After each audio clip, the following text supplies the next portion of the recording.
మొదటి కొరింథీయులు రాసిన పత్రిక 11వ అధ్యాయము. మొదటి కొరింథీ 11వ అధ్యాయం 28వ వచనం చదవండి. కాబట్టి ప్రతి మనుషుడు తను తాను పరీక్షించుకునవలెను, అలాగు చేసి ఆ రొట్టెను తిని ఆ పాత్రలోనిది త్రాగవలను. ప్రభు సహాయం కొరకై మనం ప్రార్థన చేసుకుందాం. ప్రేమగల తండ్రి, నీకు వందనాలు. ఇంతవరకు మీ సన్నిధి మాతో ఉంచినారు, వాక్యం ద్వారా మాట్లాడినారు, మమ్మల్ని రక్షించుకున్నారు. అందుకే కృతజ్ఞతలు చెల్లిస్తున్నాం. యోగ్యంగా బలలో చేయుట సహాయపడుతున్నామని యేసు నామములో స్తుతించి ప్రార్థిస్తున్నాం తండ్రి, ఆమేన్. దేవునికి వాక్యంలో దేవుని బిడ్డలైనటువంటి వారికి దేవుడు దేవుని బిడ్డలకు దేవుడు పరీక్ష పెట్టినాడు, ఒక పరీక్ష ఇచ్చినాడు.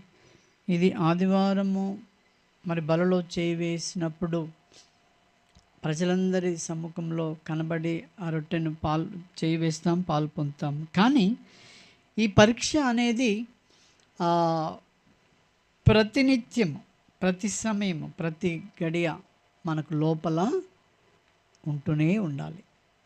పరీక్ష, ఇది చేయాలన్నా వద్దా అనేది పరీక్ష, ఇది తీసుకున్నా వద్దా అనేది, ఇది మాట్లాడాలన్నా వద్దా, ప్రతిదీ మనము పరీక్షింపబడుతూ పరీక్షతో మనము ఆ రీతిగా చేస్తూ రావాలా. ఎందుకనంటే మనము దేవుని యొక్క పిల్లలము కాబట్టి.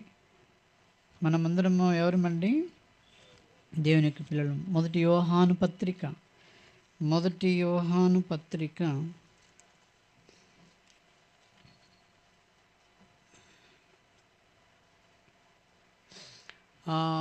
3లో మొదటి వరుసలో ఏమంటాడు? 3వ అధ్యాయము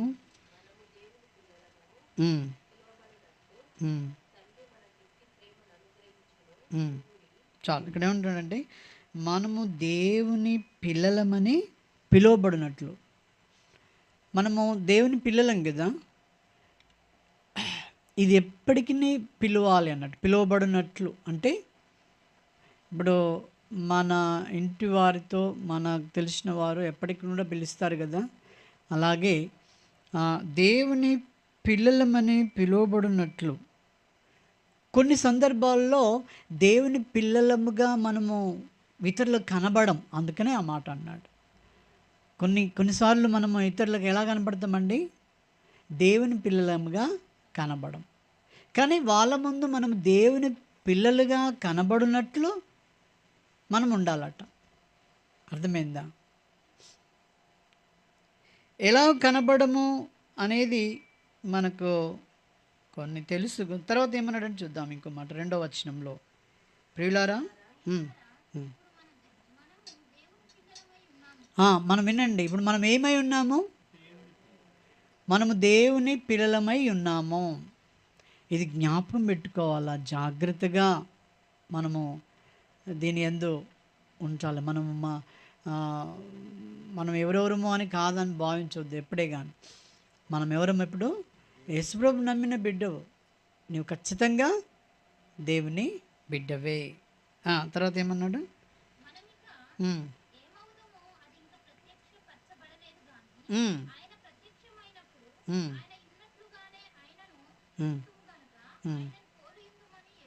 చాలు. మనము ఇక్కడ ఏమైనామో ఇంకా ప్రత్యక్షపరచబడలేదు ఇంకా, కానీ మనం ఏమై ఉన్నామో ఆయనను పోలి ఉంటామని మనము ఎరగాలి అట.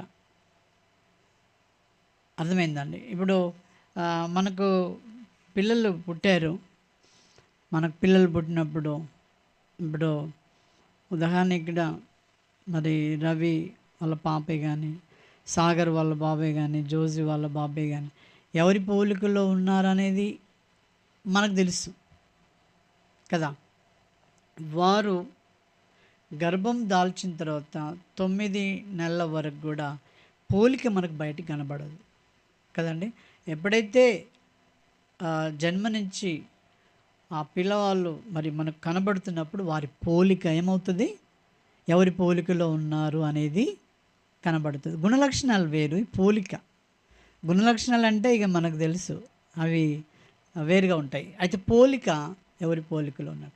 ఇప్పుడు మనం కూడా దేవుని పోలికలో మనము పెరగాలి. ఆయన పోలికలో మనం ఎవరమై ఉన్నాము?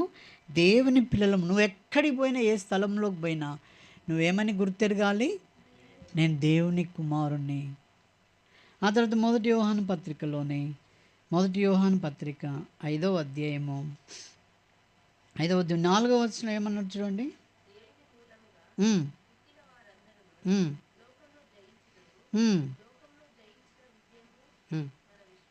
చాలు. దేవుని మూలముగా పుట్టిన వారందరూ ఏం చేస్తారట?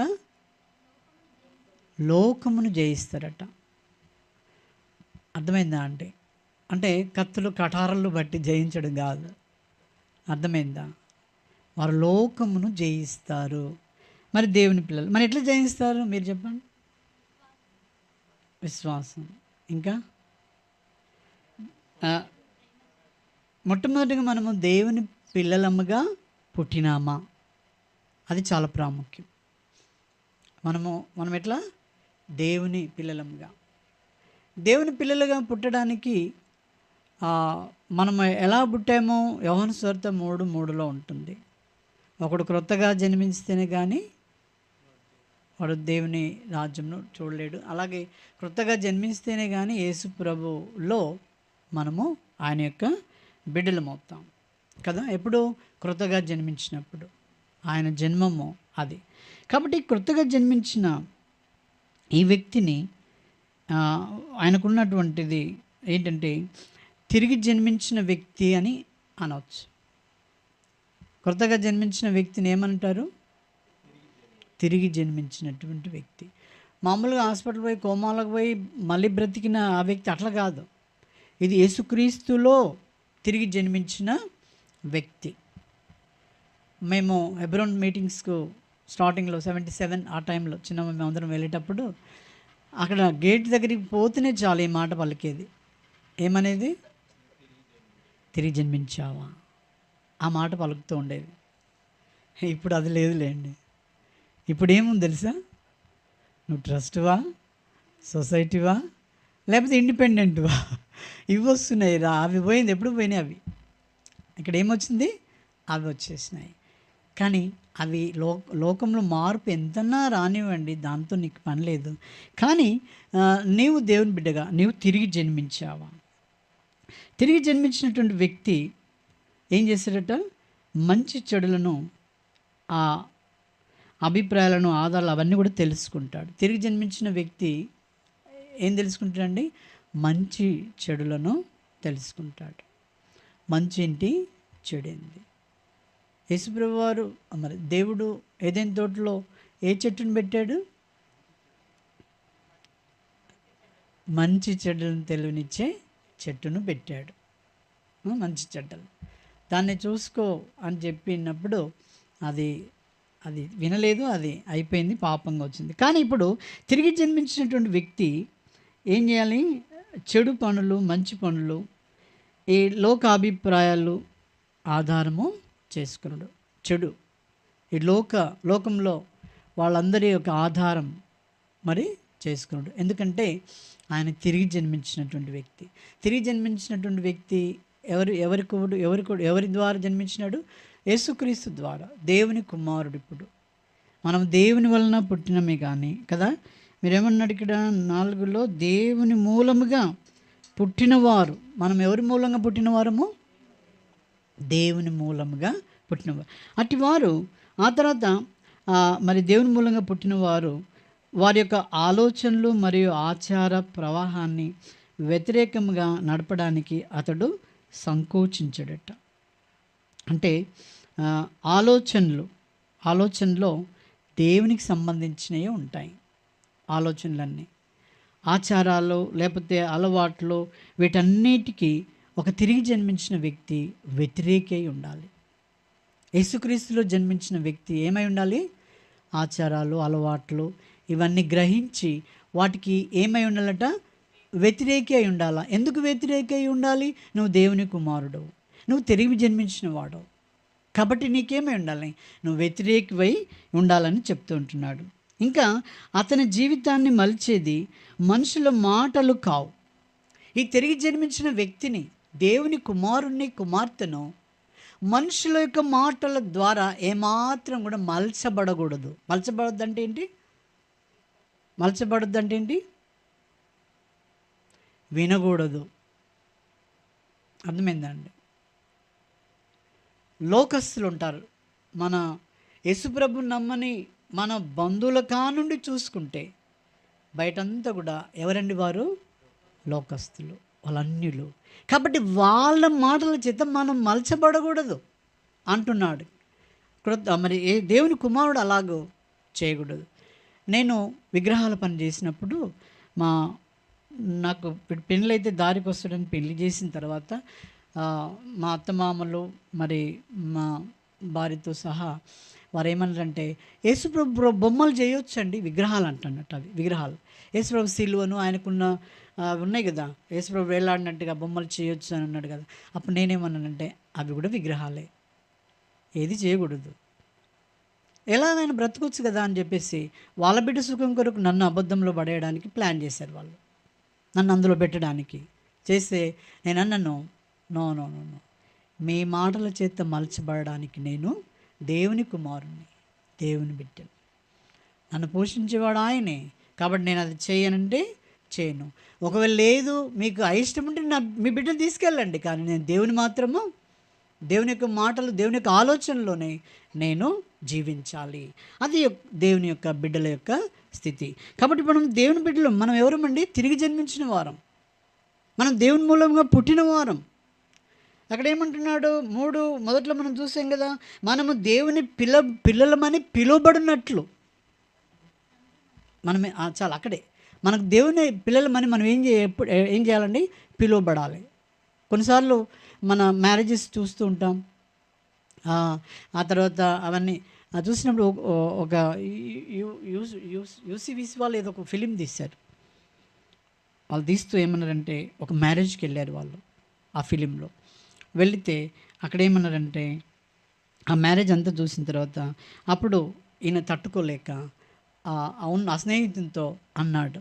ఏమన్నాడంటే, అంత కూడా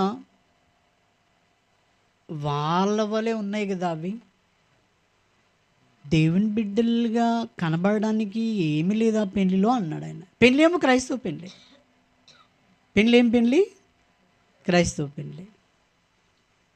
మరి అలాగ ఏమి వేర్పాటు లేదు కదా, అంత అట్లాగే ఉంది కదా, ఒక 2-3 తప్ప అని చూసారా. కాబట్టి మనుషుల యొక్క మాటల చేత మనం ఏం కావద్దట? మలచబడకూడదు. ఎందుకంటే నువ్వు దేవుని బిడ్డవు. నిన్ను ఏమని పిలవాలి? దేవుని బిడ్డలని పిలవాలి. నువ్వేం చేసావు? తిరిగి జన్మించావు. కాబట్టి నువ్వేం కావద్దు?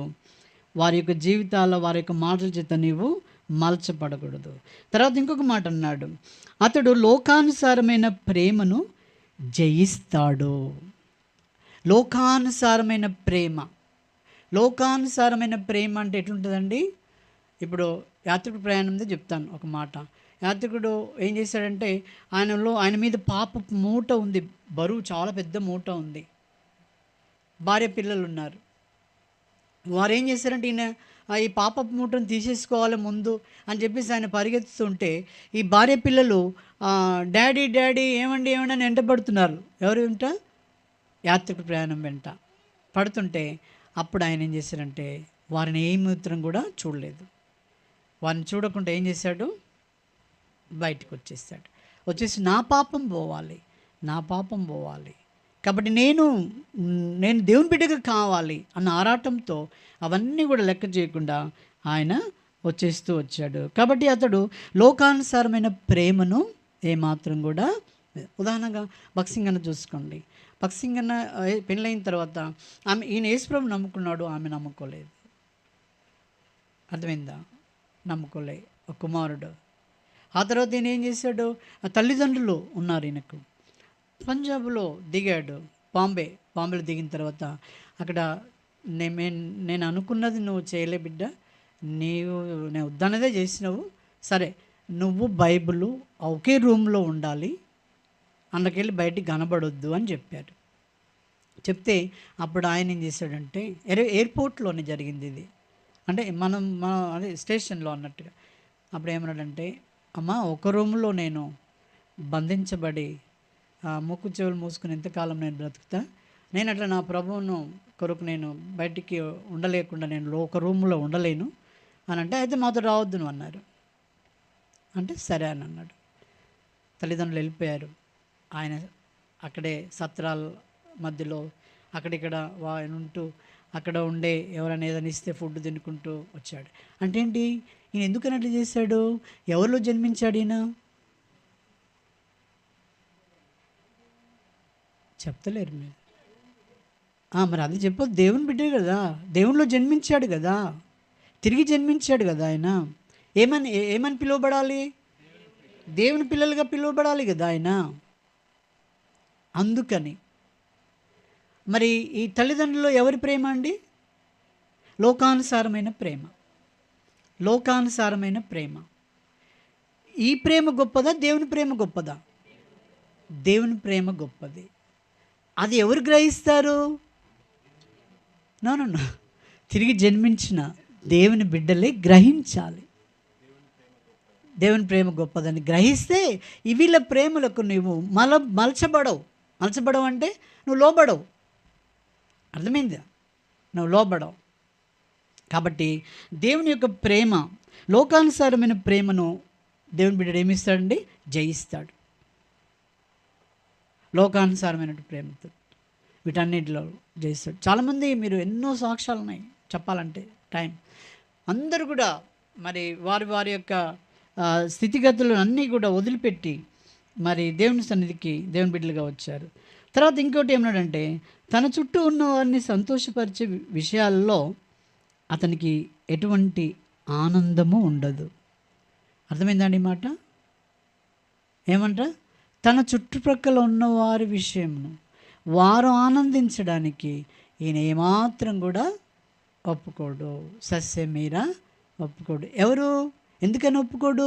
తిరిగి జన్మించిన బిడ్డడు, దేవుని పిల్లలను పిలువబడాలి కదా అండి. కాబట్టి వారి యొక్క సంతోషాలలో కదా, వారిని సంతోషపెట్టడానికి కొరకై ఏ విషయాల్లో ఎటువంటి ఆనందమును మరి అతను పొందడానికి ఇష్టపడతాడా? వాళ్ళ ఆనందంలో పాలు పొందాలంటే మరి ఎంత కష్టం కదా. కానీ లోకంలో అలా ఉన్నట్టయితే నువ్వు దేవుని పిల్లలోనే పిలువబడతావు. ఇంకోటి ఏమన్నాడంటే, వారి వినోదాలను అతడు ఆస్వాదించలేడు. వారి వినోదాలు ఎవరి? లోకంలో ఉన్నటువంటి వారి. ఎందుకంటే క్రీస్తు ఇక్కడ ఇప్పుడు ఎవరి గురించి మనం ధ్యానం చేస్తున్నామండి? దేవుని మూలంగా పుట్టిన వారి గురించి మనం ధ్యానం చేస్తున్నాం. వారి యొక్క వినోదాలలో దేవుని కుమారుడు ఆస్వాదించడు అంటే అర్థమైందా? ఆస్వాదించడం అంటే అర్థం ఏంటి?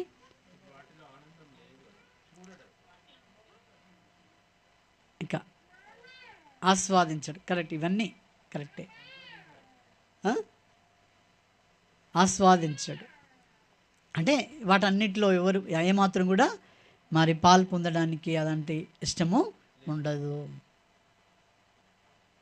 అందులో ఉంటాడు కానీ లోతు లోకంలోనే ఉన్నాడు కానీ, అక్కడే ఉన్నాడు కానీ, తన నీతిమంతుడైనటువంటి లోతు మనసు ఏమైందటండి? నొచ్చుకొనను అన్నది వాక్యం. నీతిమంతుడు కదా ఆయన, నొచ్చుకున్నాడు.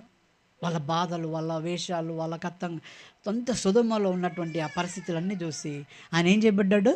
మనసులో నొచ్చుకున్నాడు. కానీ ఏం చేయలేడు. నువ్వు నిజంగా విశ్వాసమైతే, నువ్వు నిజంగా దేవుని బిడ్డవైతే, దేవునికి ఘనత తేవాలంటే లోకంలో నీ బంధువులలో, నీకు స్నేహితులలో, ఎవరిలో వారిలో ఉన్నటువంటి ఆనందాన్ని బట్టి నువ్వేమాత్రం కూడా సంతోషించవండి. అర్థమైందా? ఎందుకు? నేను దేవుని కుమారుడను, కుమార్తెను కాబట్టి. మనం చాలా చాలా అట్టహాసంగా ఇష్టానుసారంగా ఆరాధన మనం రకరకాలుగా కొడుకుంటున్నామని తెలుస్తున్నాం. కానీ ఎక్కడ కూడా నిజమైనటువంటి దేవుని మూలంగా పుట్టిన బిడ్డగా కనబడే వాళ్ళు తక్కువ అండి. అర్థమైందా? కానీ దేవుడు అది చూస్తాడు. నిన్నటి దినం ఒక ఫంక్షన్ చూశాను. అది అది చూస్తే అలాగనే ఉంది. ఎవరు కూడా దేవుని బిడ్డలుగా కనబడడం కష్టం. అన్నీ రకరకాలుగా చెప్పనవసరం లేదు, ఎందుకంటే దగ్గర వాళ్ళు కాబట్టి దేవుడు అది ఇష్టపడడు. లోకానుసారమైనది ఆ రీతిగా నువ్వు ఆచారాలు చేస్తున్నట్టయితే ఆస్వాదించడు. వాళ్ళు చేసుకోండి, నీకు నిజమైన వ్యక్తి ఆస్వాదించడు. నువ్వు అలాంటి నిజమైన వ్యక్తిగా ఉంటే నువ్వు ఎక్కడున్నా నువ్వు కూడా బాధపడతావు, కానీ నువ్వు దాంట్లో ఆస్వాదించవు, దాంట్లో నువ్వు పాలు పొందవు. ఉంటావు, తప్పదు, బంధువులు కదా, తప్పదు. ఒక క్రైస్తవ పెళ్ళికి పోతాం. పోయిన తర్వాత అంటే నిజమైన దేవుని కుమారుడు అయితే అప్పుడు నిజమైన కుమారునిగా క్రీస్తులో పుట్టిన వాడవుగా నువ్వు అక్కడ ఉంటే వాళ్ళు అక్షింతలు వేస్తుంటే నువ్వు బాధపడుకుంటావు, మనసులో బాధపడుతుంటావు. కారణం ఏంటి తెలుసా? అక్షింతలు ఏమన్నదా బైబిల్లో? అక్షింతలు లేదు కదా అండి, అది బాధపడుతూ ఉంటాం. అది నేను ఒక విషయంలో సంతోషంగా చెప్పగలుగుతాను, ఏంటంటే మేము చాలా పోరాడి జోసెఫ్ శిరీష దండలు అవాయిడ్ చేశాము. అది చూసి సాగర్ పెళ్ళి కూడా ఆయన అవాయిడ్ చేశాడు సార్, చేయలేదు. అంటే నేను దాని విషయంలో నేను సంతోషింపబడ్డాను. అలాగనే అన్ని విషయాల్లో అవాయిడ్ చేయాలి. వ్యతిరేకంగా మనము ఏది లోక సంబంధమైనదో అది మన మంచి చెడులను వివేచించే జ్ఞానం తిరిగి జన్మించిన బిడ్డకు వచ్చింది. కాబట్టి మనం ఏం చేయాలి? ఇప్పుడు దేవుని కుమారులముగా పిలువబడాలి. ఎక్కడున్నా కూడా ఏమని పిలువబడాలండి? దేవుని కుమారులంగా పిలువబడాలి. అదే చాలా ప్రాముఖ్యం. ఇక్కడ సండే వరకు దేవుని కుమారుడు, సోమవారం నుండి శనివారం దాకా దయ్యం కుమారుడుగా పిలువబడడానికి కాదు దేవుడు పెట్టింది. మనం ఎలాగూ దేవుని కుమారులంగా. అయితే అతడు మరి లోక సంబంధమైన వినోదాలలో ఏం చేయడండి? ఆస్వాదించడు. వినోదాలు ఎన్నైనా చేసుకోనండి, దేవుని బిడ్డలకు ఆ వినోదం ఎంత లెక్క? ఆఫ్టర్ అది తుచ్చమైనది ఆనందం. ఎందుకంటే దేవుడిచ్చిన ఆనందం మనకు చాలా గొప్పది, దేవుడిచ్చింది గొప్పది. నేనైతే చూశాను, ఇంత పెద్ద కేక్ తెచ్చారండి. కేక్ తెచ్చిన తర్వాత అది ఎవరికి అట్లా కట్ చేస్తారు, అయిపోయింది. అది ఎక్కడో పెట్టారు, దాన్ని పట్టించుకునే వాళ్ళు లేరు. తీసుకుపోయి ఎక్కడంటే బాత్రూమ్ దగ్గర పెట్టారు దాన్ని. ఏది? ఆ కేకును పట్టించుకునే వాళ్ళు లేరు. అంటే ఏంటంటే అదొక ఆచారంగా తెచ్చి పెట్టడం, అది అలా ఉండొచ్చా? ఆ తర్వాత ఎవరంతలో వాళ్ళు తిన్న తర్వాత దాని దృష్టి పడ్డోళ్ళంతా ఎవరి ఇష్టమంటే వాళ్ళు తీసుకొని తినేశారు. నాకైతే అది ఇష్టం ఉండదు కాబట్టి నేను అసలు దాని జోలికి పోలే. ఇంట్లో చేయి కేక్ తింటాను, నాకు ఎక్కువ కావాలి తప్పుడు. అక్కడ బయటికి చేసింది అస్సలు ఇష్టం ఉండదు. కాబట్టి అలాంటి కేకుల విషయంలో కూడా వాళ్ళకు ఆనందం ఉంటుంది. దేవుని బిడ్డగా నీకు దేవుడు ఏం చెప్పాడు, ఏం చేయమన్నాడు, ఏమి కావాలి అన్నాడు, అది చేస్తూ ఉండాలి. కానీ మరి మనము పులుని చూసి నక్క వాత పెట్టుకున్నట్టుగా ఉండకూడదు. ఈ లోక సంబంధమైన వాటిలో ఏం కావద్దండి? వినోదాలు ఆస్వాదించకూడదు. అవి అతనికి విసుగు పుట్టిస్తాయట. బాగా వినండి, అవి అతనికి ఏం పుట్టిస్తాయట? విసుగు. ఏంటి? ఈ లోక సంబంధమైన ఈ అలవాట్లు, ఆచారాలు, ఈ లోక సంబంధమైన వాటి అన్నీ ఆ దేవుని కుమారునికి, తిరిగి జన్మించిన వానికి ఎలా ఉంటుందండి? విసుగు పుట్టిస్తుంది. బాగా గమనించండి, అర్థమైందా? ఎవరికి విసుగు వస్తుంది? దేవుని బిడ్డలకు విసుగు. దేవుని బిడ్డలు అంటే ఎవరు? తిరిగి జన్మించిన వారికి. ఆ వినోదాలు, అవన్నీ కూడా ఆస్వాదించకుండా వాటిలో అతనికి ఏమొస్తాయటండి? విసుగు వస్తుంది. ఎట్లా విసుగు అంటే, ఉదాహరణ చెప్పాలంటే, మీకు అర్థమయ్యేటట్టు చెప్పాలంటే, మన ఫంక్షన్ అయితే ఎంత లేట్ అయినా, ఏమున్నా, ఏదున్నా విసుగు రాదు. మన ఫంక్షన్ అయితే వేరే వాళ్ళ ఫంక్షన్కి పోతాం అనుకోండి, ఎట్లుంటుంది అప్పుడు? మీరే చెప్పండి. ఏంది ఇంత లేటు, ఏంది ఇంత ఉప్ప, ఏంది ఉప్పు కారమా, ఇంత విసుకొస్తుందా కదా? వేరే వాళ్ళ ఫంక్షన్ అయితే. మళ్ళీ అయితే మనకు వస్తుందా? ఎట్లున్నా కూడా సంతోషమే ఉంటుంది, అవునా కదా? అంటే జనరల్ జరిగే చెప్తున్నా. అయితే ఇక్కడ దేవుని కుమారుడు, దేవుని యొక్క యేసుక్రీస్తు రక్తంలో మరి ఆయన కొడబడినటువంటి వాడు, తిరిగి జన్మించినటువంటి వాడికి ఈ లోక సంబంధమైనటువంటి వినోదాలు, విడ్డూరాలు, వీటన్నిటిలో మరి వాళ్ళందరూ చేస్తూ ఉంటే ఆయన ఉంటాడు, ఆయనకు విసుగు వస్తుందట. నువ్వైనా విసుగు పడ్డావా? విసుగు చెందే వారంగా ఉంటారు ఎవరు? దేవుని మూలంగా పుట్టినటువంటి వారు. తర్వాత అవి అతనికి వ్యర్థమైనవి గాను, నిష్ప్రయోజనమైనవి గాను కనబడతాయట. ఎవరికి? తిరిగి జన్మించిన వ్యక్తికి, దేవుని కుమారులకు. అవి ఎలా కనబడతాయండి? వ్యర్థమైనవి గాను నిష్ప్రయోజనమైనవి గాను కనబడతాయి. అర్థమైందా అండి? ఉదాహరణ చెప్పాలంటే క్రైస్తవ కుటుంబమే, దేవుని నమ్మిన క్రైస్తవ సమాధి. పాస్టర్ గారు మీరు రాలేదన్నారు. అవును రాలేదు, కానీ నేను ఆ రోజు రాలేదని నాకు ఒక రోజు లేట్ అయితే నేను వెళ్ళాను ఒకరోజు. అది 3వ రోజు అట, నాకు తెలియదు. మూడొద్దులట. ఏటను కోసాడు ఆయన. తినిపోండి బ్రదర్ అన్నాడు. సరే అన్న నేను. ఏందండి ఇవన్నీ? నిష్ప్రయోజనము, ప్రయోజనం లేనిది తిరిగి జన్మించిన వ్యక్తి దేవుని కుమారుడు చేయడానికి ఇష్టపడడు. ఏంటి అవి? నిష్ప్రయోజనము. నిష్ప్రయోజనం ఏంటి? ప్రయోజనం ఏంటి? నువ్వు తిరిగి జన్మించిన వాడివైతే నువ్వు గ్రహించాలి, ఆ గ్రహింపులోనికి ఉండాలి. ఆ గ్రహింపు లేదంటే మనం ఏం చేయాలి? ప్రభు పాదముల దగ్గరికి వెళ్ళాలి. ప్రభా, నేను తిరిగి జన్మించానే కానీ నాకు నీ జ్ఞానం ఇవి ప్రభా అని మనల్ని. కాబట్టి ఏం చేయొద్దండి వారు? నిష్ప్రయోజనమైన వాటిని, ఆ తర్వాత వ్యర్థమైన వాటిని గ్రహించాలి. మనము వ్యర్థమైంది ఏంటిది, నిష్ప్రయోజనం ఏంటిది అని గ్రహించాలి. ఉదాహరణ చెప్తున్నాను, ఎందుకంటే విసుకుంటాడు, దాంట్లో ఏమాత్రం ఆనందించడు అని చెప్పాను కదా. ఎవరు? దేవుని బిడ్డలు. ఇప్పుడు మీకంటే ఎక్కువగా నాకు కష్టం, ఎందుకంటే నేను సేవలో ఉన్నాను కాబట్టి. నేను మా డాడీ సమాధిని ఈరోజు వరకు చూడలే. తర్వాత మా అమ్మ సమాధి అసలు ఏడమైందో తెలియదు. ఆ తర్వాత ఇంతవరకు ఏం క్యాండిల్ అవ్వలేదు. ఆ తర్వాత మొన్నటి దినం ఏమైందంటే, వాళ్ళ కొరకు సమాధి కాడ ప్రార్థన అంటే వెళ్ళాల్సి వచ్చింది. ఇప్పుడు నాకు ఇష్టం లేకున్నా అక్కడ ఏం చేయాల్సి వస్తుంది? ఒకవేళ ఉదాహరణ చెప్పాలంటే అది రానండి అంటాం అనుకో, నీ గుడికి రానంటారు వాళ్ళు. అదో బాధ కదా, గుడికి రానంటారు కదా. సరే, దేవుడు చూసుకుంటాడు ప్రార్థన చేస్తూ. అలాగ వెళ్ళిపోయాను. ఇంకెవరు నేను విన్నాను పేరు, ఎవరంటే వారెన్స్ వేర్స్బీ అంటే ఆయన బైబిల్ కామెంటరీ రాస్తాడు, చాలా పెద్దది, ఇంత ఉంటుంది ఆయనది. 3 కలిపితే, తెలుగులో ఇంత ఉంటుంది, 3 కలిపితే ఒకటి ఇంత ఇంత అవుతుంది. అది ఇంగ్లీష్లో ఇంత ఉంటుంది, దాన్ని తర్జుమాలు చేస్తే అంత పెద్ద అవుతుంది. ఆయన సమాధి ఈరోజు వరకు కట్టలేదు, లేదు. అర్థమైందా? అయితే కొన్నిసార్లు కొన్ని పనులలో మనము ఉంటాం, వెళ్తాం, తప్పదు. కానీ నువ్వు నిజంగా దేవుని కుమారుడు అయితే నీ హృదయంలో ఏముంటుంది తెలుసా అండి? విసుకుంటుంది, నొచ్చుకోవడం ఉంటుంది, బాధ ఉంటుంది కదా. మళ్ళీ ఇంకోటి ఏమనిపిస్తుంది తెలుసా? నిష్ప్రయోజనము అనిపిస్తూ ఉంటుంది. ఇప్పుడు నేను ఆయన ప్రార్థన చేయడానికి వెళ్ళాను, ఆయన మంచి ఆటలు కోసి పంచాయతీ చేస్తున్నాడు ఆయన. నేనేం చేశానంటే, అయ్యో నిష్ప్రయోజనం కదా అని నేను అనుకున్నాను, అంతే. కాబట్టి నువ్వు తిరిగి జన్మించిన వారే నిజమైన క్రైస్తవులు. అందరూ క్రైస్తవులు కాదు. 3 వద్దులు చేసినప్పుడు క్రైస్తవుడా? చెప్పండి. మనకేం తెలియదు. సరే, తెలుసుకోవాలి. తిరిగి జన్మించడం అంటే అది దేవుని కుమారులు అంటే ఊరికనే కాదు. అది యేసుప్రభువుని వెంబడిస్తున్నామంటే మరి ఊరికి అన్నీ నీ ఇష్టానుసారంగా నీ క్రియలన్నింటినీ ఆయన మందలో పెట్టి ఈయన దేవుడికి ఇదే ఇష్టం అన్నట్టు కాదు. ఎన్నడు సస్య మీరు ఇష్టపడాడు అవన్నీ.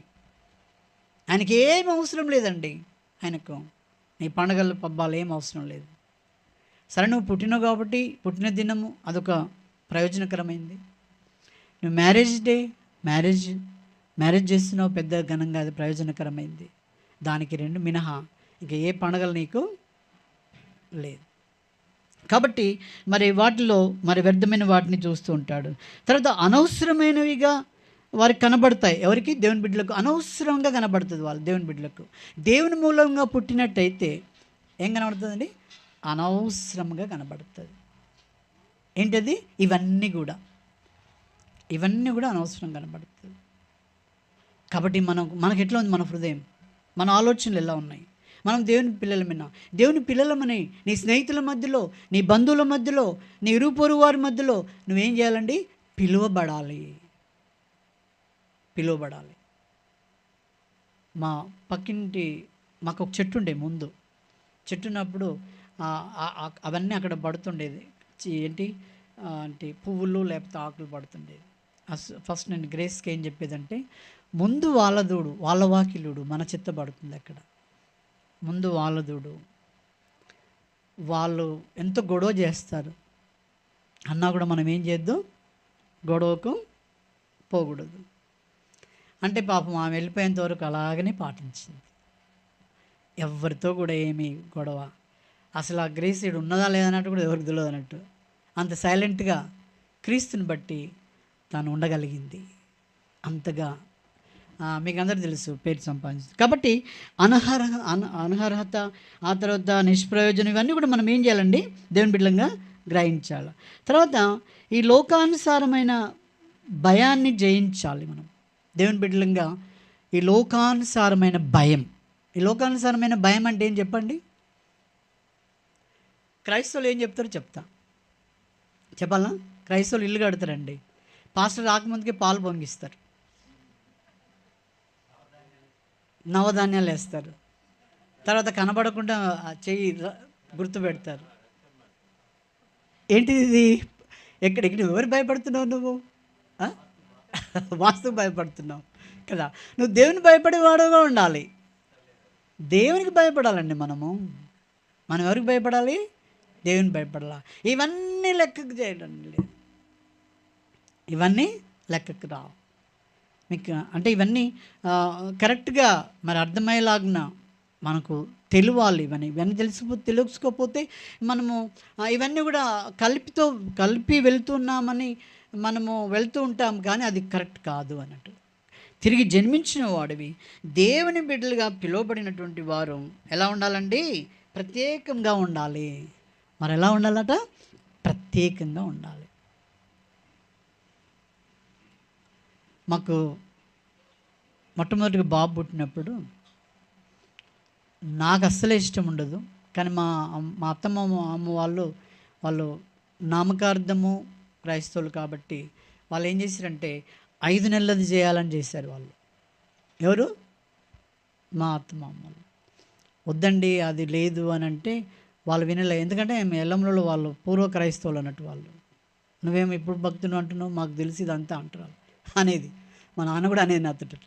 చివరికి ఏమైందంటే బాబు పుట్టాడు, ఒకే నైట్ ఉన్నాడు, ఒక రాత్రి ఉన్నాడు, తెల్లవారి వరకు చనిపోయాడు. నేనేమన్నానంటే ఇలాంటివన్నీ చేయకూడదండి, దేవుడు ఒప్పుకోడు అని చెప్పాను అంతే. తర్వాత మళ్ళీ దేవుడు గర్భఫలం ఇచ్చినప్పుడు వాళ్ళు జోలికి రాలే, నన్ను అడగలేక, ఇది చేద్దాం అది చేద్దామని నన్ను అడగలే. అయ్యా నీ ఇష్టమే ఏదంటారు. కాబట్టి దేవునికి వ్యతిరేకంగా మనం ఏది కూడా చేయకూడదు. అప్పుడు ఇంకేమన్నాడంటే, అతడు లోకానుసారమైన వాటి విషయాల్లో మనం ఏం చేయాలండి? భయపడాలా. అతడు చేసే పనులన్నీ ఇతరులకు అనవసరమైనవిగా ఎంచినా, ఇప్పుడు దేవుని బిడ్డలు చేసే పని వేరే వాళ్ళకి ఎలా ఉంటుందండి? అనవసరమైనట్టుగా ఉంటుంది వాళ్ళకు. మన పని ఎవరిని మెచ్చుతారా? ఎవరు మెచ్చరు మన పనిని.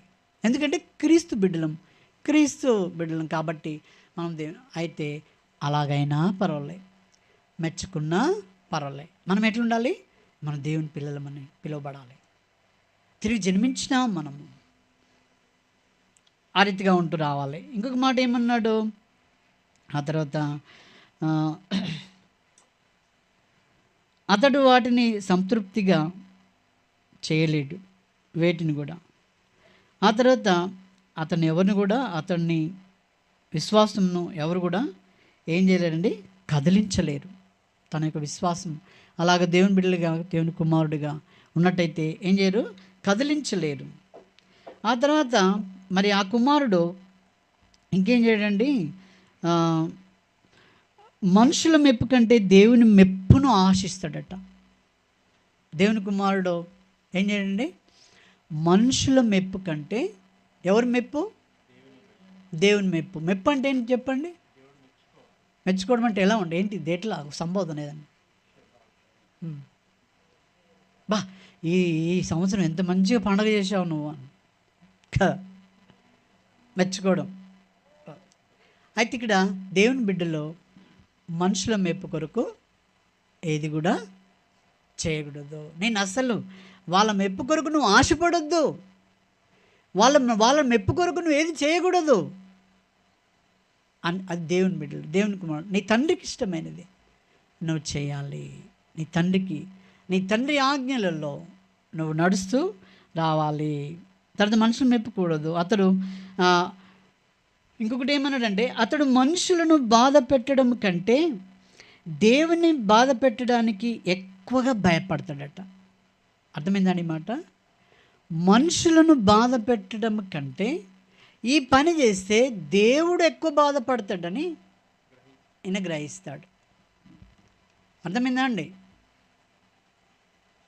ఇది దేవుని యొక్క కుమారుడు, దేవుని మూలంగా పుట్టిన వాళ్ళు చేసే పని ఇది.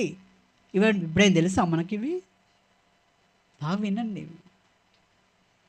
మనుషులకు వారికి భయపడడానికి కొరకు కాదు. ఆ తర్వాత ఏ పని చేసినా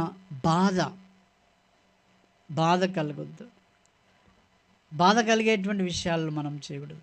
ఇప్పుడు కొన్ని మనోళ్ళు చెప్పినవి కొన్ని చేస్తాం కదా, చేస్తే వాళ్ళకి సంతోషం ఉంటుంది, కానీ నీకు బాధ మనసులో, దేవునికి బాధే. గుర్తుపెట్టుకోండి, నీకు బాధ ఉంటుంది. నువ్వు తిరిగి జన్మిస్తే నిజంగా దేవుని పేరు నువ్వు చలామణి చేస్తానని నువ్వు ఉంటే నీకు బాధ ఉంటుంది. తర్వాత ఇంకెవరికి ఉంటుంది? దేవునికి బాధ. ఆ రీతిగా మరి దేవుని బిడ్డడు ప్రయాసపడుతూ ఉంటాడు. తర్వాత ఇంకేం చేస్తాడండి? లోకపు పోకడులకు, ఆచారాలకు అతడు దాసుడు కాడు. లోకపు పోకడులకు, ఆచారాలకు ఏం కావాలండి? మనం ఎవరికి దాసులమయ్యాం? ఇప్పుడు దేవుని బిడ్డలకు మనం దాసులమయ్యాం. దేవునికి దాసులమయ్యాము కదా మనము, కదా, దేవుని కుమారులని పిలువబడుతున్నాం. కాబట్టి ఇప్పుడు లోక సంబంధమైనటువంటి పోకడలకు, ఆచారాలకు దాసులము మనము కాకూడదు. అర్థమైందా అండి? లోక సంబంధమైనటువంటి పోకడలకు, ఆచారాలకు మనం ఏం కావద్దు? మా మామ అత్తమ్మ మేము మొట్టమొదటిగా పెళ్ళైనప్పుడు పోతే, ఈరోజు 9 వద్దు పోవద్దు ఇంటికి, మళ్ళీ మీ అత్తగారింటికి పోవద్దు అన్నారు. ఈ 9 ఎక్కడికి నాకు తెలియదు, వాళ్ళు అన్నారు అన్నట్టు. అట్లా అది నాకు ఆచారం కదా. నువ్వు దేవుని బిడ్డవు, క్రైస్తవుడు, ఇవన్నీ ఏవి లేవు నీకు. మంగళవారం లేదు, శుక్రవారం లేదు, ఈ దినం ఆ దినం లేదు, అన్ని రోజులు నీయే. అన్ని రోజులు నువ్వు అంత మాంసాహారం తినొచ్చు, అన్ని రోజులు ఏదైనా చేయొచ్చు. ఎందుకంటే దేవుని బిడ్డలు ఇలా ఉండాలని చెప్పలే. నేను ఒక కొమ్మటోళ్ళ ఇంట్లో కిరాయి ఉంటే ఈరోజు మడి అనేది. ఆ రోజు మేము బొమ్మడి చేపలు వేయించేది మా అక్క. అప్పుడు ఆయన ముక్కు పెట్టి, రాజు ఏంటిది అనేది, అంటే బొమ్మడి చేపల కూర. సుశ్రీకమ్మ వాళ్ళు కరెక్టే. చూసారా, వాళ్ళకి అవన్నీ ఉంటాయి. మా దేవుడు ఇట్లా చేయమంటాడు, కానీ మనకేది లేదు. ఎంత ధన్యులో, ఎంత స్వేచ్ఛ కదా అండి. ఈ స్వేచ్ఛలోనే దేవుడు నన్ను పరీక్ష పెడతాడు. ఈ స్వేచ్ఛలో దేవునికి అయిష్టమైనది ఏదో నువ్వు చూసుకోవాలి, దేవునికి ఇష్టమైనది ఏదో అది చేయాలి.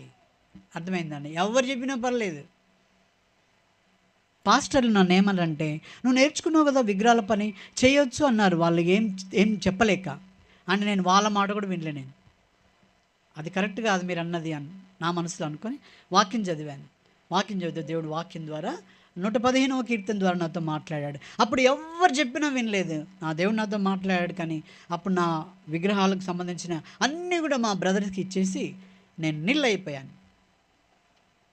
దేవునికి అయిష్టమైంది చేయకూడదు, అటువంటి ఆచార పద్ధతులు మనము ఆచరించకూడదు. తర్వాత మరి వారి యొక్క పొగడతల్లో కూడా మనం ఇష్టపడొద్దట. లోకస్తుల యొక్క పొగడతలు, వాటిని మనము ఏం కావద్దండి? ఇష్టపడద్దు. తర్వాత లోకాన్ని సంతోషపెట్టడం అతనికి ఏమాత్రము ముఖ్యమైనది కాదు. బాగా గుర్తుపెట్టుకోండి, లోకాన్ని సంతోషపెట్టడం దేవునికి ఇష్టమైందా? దేవుని బిడ్డలకు ఏమాత్రము కాదట. సాతానుడు యేసుప్రభు దగ్గరికి వచ్చి ఏమన్నదండి? నువ్వు దేవుని దూషించి మరణము కానది, లేకపోతే అవన్నీ నీకు ఇస్తా, నాకు మొక్కు అన్నది, ఆ రాజ్యాలన్నీ నీకు ఇచ్చేస్తా అన్నది. ఆ రాజ్యం వస్తే సంతోషం ఉంటుందా యేసుప్రభుకు? ఆ రాజ్యం కావాలా? నో. కాబట్టి లోక సంబంధమైనది, లోకానుసారమైనటువంటిది ఏది కూడా సంతోషం కొరకై ఎవరు? దేవుని పిల్లలు. దేవుని పిల్లలమని పిలువబడినటువంటి వారు, పిలువబడుతున్నామన్నటువంటి వారు అలాంటిది పాలు పొందకూడదు. తర్వాత ఏంటి? నువ్వేమై ఉన్నావు? తిరిగి జన్మించావు. కాబట్టి తిరిగి జన్మించావు. ఇప్పుడు ఎవరు ఎక్కడన్నా పోనీయండి, ఎవరేమన్నా కానివ్వండి, నీ వ్యక్తిగతంగా నీవు తిరిగి జన్మించావంటే నీకు దేవునితోటే సంబంధం ఉండాలి. నీకు దేవునితోటే ఏమై ఉండాలి? సంబంధం ఉండాలి. ఇప్పుడు మీరు చేసే ఉద్యోగరీతిగా మీ ఫ్రెండ్సే కానీ ఎవరే కానీ ఫోన్ చేసిండనుకో, నీకు నీకు వాళ్ళకి సంబంధం ఉంటుందా? మా అందరికి కలుస్తుందా? చెప్పండి, కలదు కదా. ఆ సార్ ఎవరో లేకపోతే ఆ ఫ్రెండ్ ఎవరో వాళ్ళు నీతోటే మాట్లాడతారు చెవులో. సంబంధం ఇంకా ఎవరితో ఉండదు. ఉంటుందా? ఉండదు. అట్లాగో నువ్వు తిరిగి జన్మించినావు కదా, నువ్వు దేవునికి నీకే సంబంధం ఉండాలి. నిన్ను చెడుగొట్టడానికి నీ భార్య కావచ్చు, నీ కుమారుడే కావచ్చు, కుమార్తె కావచ్చు, తల్లిదండ్రులే కావచ్చు, బంధువులే కావచ్చు, ఎవరైనా కావచ్చు, వారు నిన్నేం చేస్తారు? నీ యొక్క సరళత నుండి వారు ఏం చేస్తారండి? తొలగిస్తారని దేవునికి వాక్యంలో ఉంది. కొరింథీయులకు రాసిన పత్రిక 2వ కొరింథీ చూడండి, 2వ కొరింథీ 11వ అధ్యాయము చూడండి.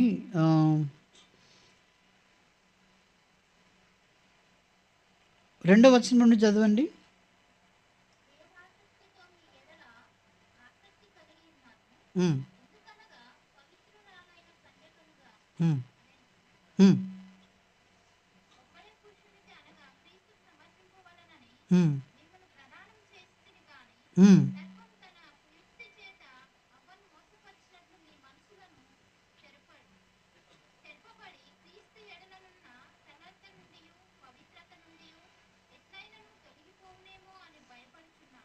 అర్థమైందా అండి?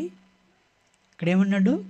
క్రీస్తు ఎడల నీకు నాకున్నటువంటి ఆ భక్తి భావాలు, ఆ పట్టుదల, ఆ సరళత నుండి, ఆ పవిత్రత నుండి ఎట్లయినా తొలగిపోవాలని సర్పము తన కుయుక్తి చేత వాడు వస్తూ ఉంటాడు. అర్థమైందండి? జాగ్రత్త.